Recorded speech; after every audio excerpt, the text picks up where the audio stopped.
আল্লাহ আমার তো বাবা নাই। আল্লাহ আল্লাহ কিছুদিন আগে আমার বাবা আল্লাহ বিদায় নিয়ে গেছিল। আল্লাহ এই কবর আমার বাবা শাহিদ। আল্লাহ দুনিয়ার কোন গুণের কারণে যদি আমার বাবা কবরে আটকা পড়ে থাকে, আল্লাহ আল্লাহ তার সন্তানাতি হয়ে আল্লাহ আমরা মাফ চাই। আল্লাহ তুমি মাফ করে দাও।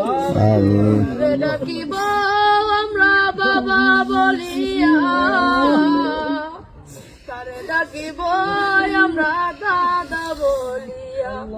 ও আল্লাহ কারে ডাকিব আমরা বাবা বলিয়া, কারে ডাকিব আমরা বাবা বলিয়া। আল্লাহ যেই বাবা নিজে না পড়ে আমরা পড়াইছে রে আল্লাহ। আল্লাহ আজকে সেই বাবা অন্ধকার কবরে আল্লাহ। আল্লাহ তুমি আমার আব্বার কবরটা জান্নাতের বাগান বানায় দাও। আল্লাহ আমার দাদা নাই, দাদি নাই, নানা নাই, নানি নাই। আল্লাহ দাদা দাদি নানা নানি কবরটা জান্নাতের বাগান বানায় দাও। আল্লাহ তারা তো দুয়ার আসে বসে থাকে রে আল্লাহ। আল্লাহ তারা দুনিয়া আওলাদ পাঠাইছে। আল্লাহ তারা তো আজকে অন্ধকার কবরে, তারা আওলাদের কাছে আল্লাহ সাহায্য চাই।